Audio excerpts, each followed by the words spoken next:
Hey, it's gonna get better, bro. It's I just know. getting your Once I groove. get in the groove. All right. What's happening, baby? All right, man. Hardest working man in the boxing business Man, it's hot tonight. in fish grease out here, man. But you know I'm used to it. But it's a little humid tonight. Come on through. Man, long hair don't care. Be careful. There you go. Okay. Yeah, it is. Let me go first. What did you think of Nakatani's performance today? Something else. That dude's something else, man. Nakatani is something else. He's gonna be a problem. You know, when I look at fighters, I like to look at the weaknesses. And I see a little weakness in the inside. He is physically strong, like, you know, he's deceptively strong in the inside, and he's tall and long and rangy, but he's beautiful at keeping distance. Oh my gosh, using this jab, you know, that's the bait. The bait is get him established. He'll poke with it, he'll parry with it, you know, he'll measure with it, and then the closing speed is phenomenal. Boom! And the way he strikes is phenomenal. Comes around with the looping shots. You know, he's a good body puncher. He's a complete fighter. I like him. I like him as far as that aspect goes. But I do see, like I said, a little weakness in the inside to where a guy that's just as big as he is and a guy that can fight well in the inside, he got some punching power, that can give some issues. But long as he's fighting these smaller guys in this weight class, he's gonna dominate, man. He's gonna be a tough guy to figure out because he took some punches tonight from a serious puncher in Acosta, and he took them well, like nothing. So you were surprised a little bit? Maybe he was better than you thought? No. Okay. You knew from the tapes, Tim? Listen, man, I watched the tape and I was just like, I said, this is a bad boy. I said, it's going to be a good fight. I thought Acosta, because the power that he has, that he's going to be able to, you know, withstand the punching power of this guy. I thought Acosta was actually stronger, but it was the other way around. And I don't think Acosta was ready for what he saw tonight. I think he probably underestimated him. There's no doubt in my mind. But anybody that comes from Japan, Japanese, you gotta respect. I mean, y'all disciplined. Japan fighters, Japanese fighters are disciplined. They work hard. They're relentless inside the ring. When things ain't going well, they keep trying and trying and trying. There's no quitting them. So I respect them, man. I respect any fighter that comes from that side of the world. You talked to him about the weakness inside. What do you think? I mean, because he has long arms. He has long arms. Okay. He has long arms. So, you know, inside I could see there were times where you could see him very uncomfortable in the inside. So I look for a guy to be uncomfortable. Where does he look uncomfortable? Does he look uncomfortable on the ropes? You know, where is he vulnerable? So that's what you look for. And so when I saw him and I saw Acosta come on, he had more success in the inside. He was letting his combinations go. But then when Nakatani got outside, it's a different story. He did whatever he wanted to do. So just one more moment. Oh, sure. I'm sorry. Yeah. He wants to unify. He wants to face Julio Cesar Martinez. What do you think of the matchup? Nakatani and the you saying who? Mexican guy. Martinez. Julio Cesar Martinez. The combinations. Oh, he's a freak. You know, yeah. Yeah, he's a freak. He just got popped too for Bruderall, I believe. So yeah, it's some funny stuff right there, man. But anyways, on another note, just fight in general. That's an explosive fight because Martinez ain't no joke either. But he's a shorter fighter. He's very creative with the way he attacks. He punches from any angle. Doesn't matter which angle he's in. He has punching power as well. He's busy. He's not going to allow you to sit outside and just do what you want. But as long as Nakatani can keep him outside and maintain him outside, I don't see him having a problem with him. He has really good punching power with his right hook. He has a really good controlled jab, and I think he can probably beat him. Honestly, I think he can. But that's a hell of a fight. That dude. He's difficult. He's unconventional. Martinez, unconventional, bro. So every moment inside that ring with him, you got to be ready because he can explode anytime. 3 left hooks, bah, bah, bah, bah, uppercut, bah, bah, bah. I mean, that dude he go for it. So I respect both guys. Both guys are great champions, and I wouldn't mind seeing that fight. Tim, you know, all week you weren't having it with this fight, but so did Valdez. You know, getting behind early, cutting the ring off against a bigger, stronger guy. Did he do anything to impress you tonight? There's a lot. I mean, there's a lot that he had to deal with tonight. And yes, I was hard on him, and just the whole situation. It wasn't personal with Valdez at all. It was just more of the fact that, like, everybody. Hey, thank you.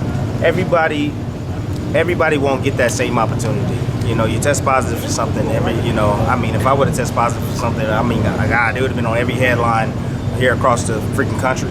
So the fact that they allowed this fight to happen is the outcry from me.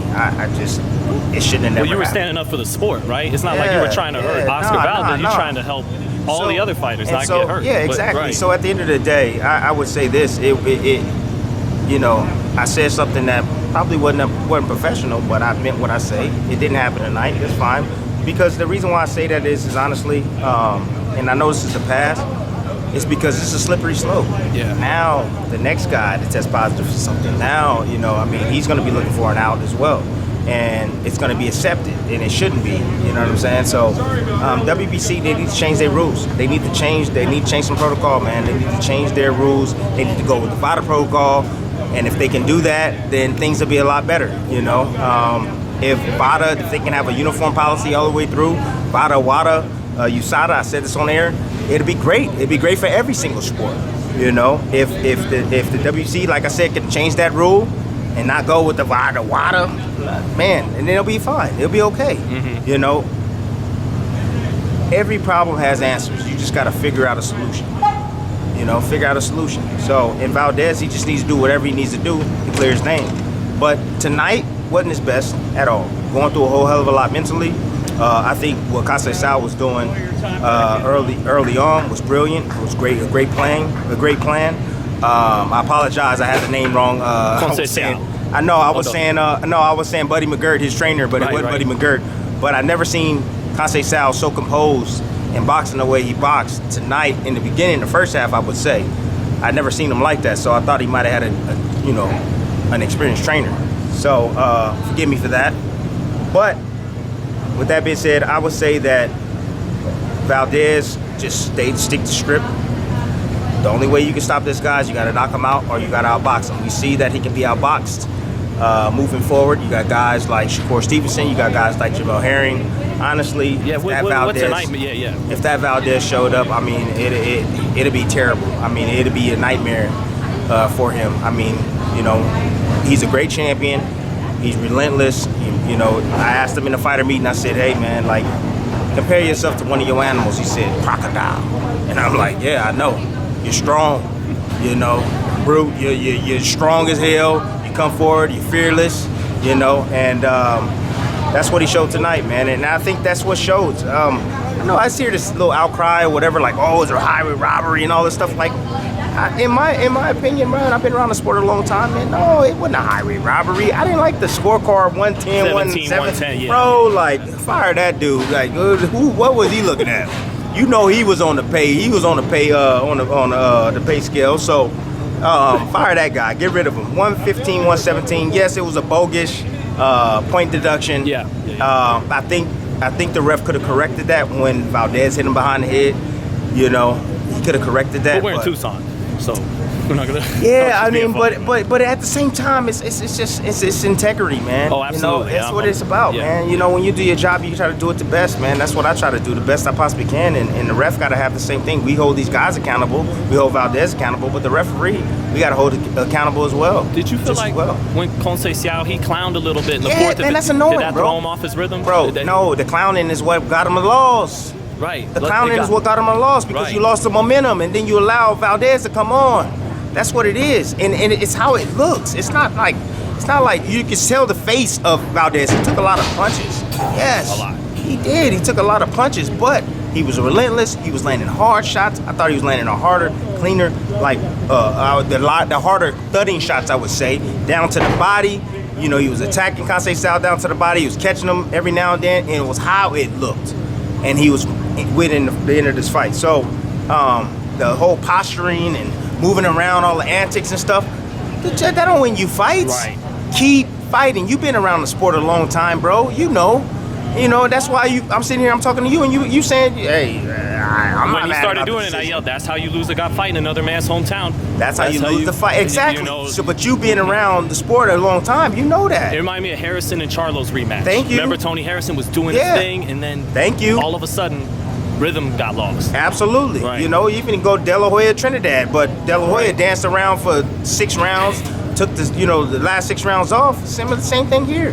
You know, and it could be inexperience, the fact that he never been 12 rounds before. Right. That came into effect. But when you're getting ready for the championship of the world, man, you gotta know you can go 12 rounds hard as possible. You gotta pay your dues inside that gym and Right. do whatever. So that way your mentality is okay inside that ring. So he let off the gas for a reason. He felt the pressure. He felt the presence of this gator, I would say, in Valdez, and he coughed it up. The will was broken. Coughed it up, and whether he felt he won or not, he ain't win tonight. He ain't get the decision. Valdez remains champion of the world, and I can't wait to see him step up in his next fight against the winner of Herring versus. He sounded hungry for it now. Listen, man. Whereas before it was like, okay. If I'm Oscar Valdez, see that knockout win did something to him. Okay, confidence. When you know you fought the boogeyman that everybody was fearing in the division, and you step in there and you obliviate him the way he did in that fashion. Look, the best he's ever looked in his career. That does something to the psyche. So now you're hearing them say, "Can't nobody beat me," you know.